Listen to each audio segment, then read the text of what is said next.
कैसा होगा। एक घटना सुनाता हूँ मेरे घर की और अपनी बात खत्म करता हूँ कि आने वाला हिंदुस्तान कैसा होगा, ध्यान से समझने की ज़रूरत है।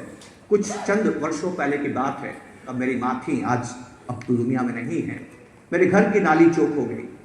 अब नाली चौक हो जाती है तो आप घर में कुछ काम नहीं कर सकते हैं, बाथरूम को इस्तेमाल नहीं कर सकते हैं, किचन को इस्तेमाल नहीं कर सकते हैं। मेरी पत्नी बहुत चिंतित हुई। उसने घर में हमें जो सफाई में मदद करता है उसको फ़ोन किया। उसका भाग्य अच्छा था कि वो 10 मिनट में आगे आसपास रहा होगा। फटाफट वो साइकिल से पहुंचा और कहा कि मैडम क्या है, क्या तकलीफ है कि ये नाली ब्लॉक हो गई है, अभी साफ कर देता हूँ। और 15 मिनट में उसने नाली को साफ कर दिया।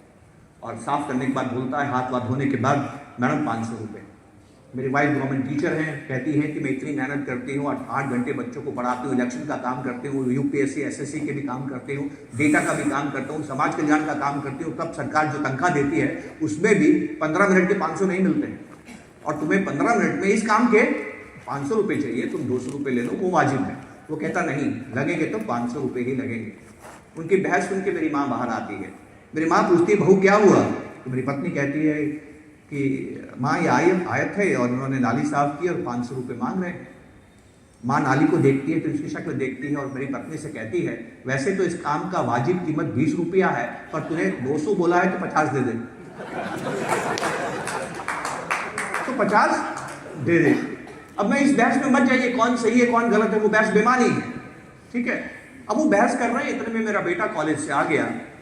बेटा तुरंत समझ गया क्या हो रहा है।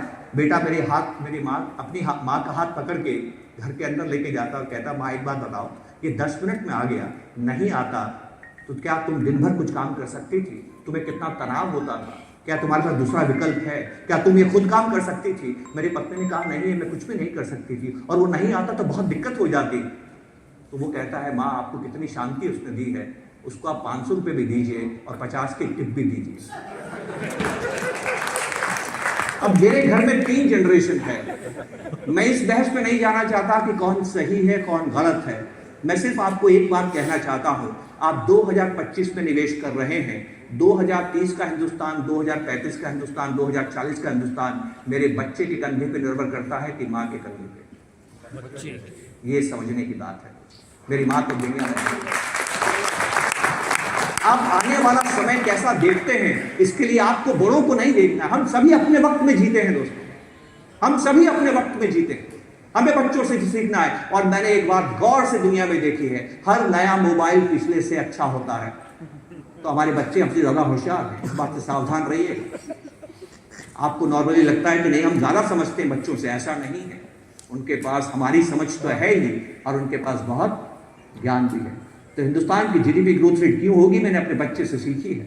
वो खर्च करता है, दिल खोल के खर्च करता है। मैं कहता हूँ, बेटा ऐसा खर्च मत किया कर, ये बुरी बात है। एक दिन बुलाया, 15 मिनट का भाषण बुलाया, देख मेरी जिंदगी से सीख, मैं क्या करता हूँ, पैसा बचाता हूँ और निवेश करता हूँ, पैसे से पैसा बनाने की कोशिश करता हूँ। वो मुझे कहता है, पिताजी मेरा 15 मिनट का भाषण सुनने के बाद में ईमानदारी से एक बात का जवाब दीजिएगा। मैंने कहा, हाँ बेटा बोल, ये जो आपने पोर्टफोलियो बनाया है और जैसी आपकी जीने की आदतें हैं, ये आप खर्च कर पाएंगे क्या? ये भी मुझे ही करना है। उसने गलत बोला या सही बोला? ये हर घर की कहानी है। तो एक तरफ तो सुनामी है कि प्राइमेसी बायस बदल रहा है, एक तरफ खर्चने की आदतें बदल रही है। बताइए आने वाला हिंदुस्तान कैसा होगा? फैसला आपका, चिंतन आपका, मनन आपका। नमस्कार, जय।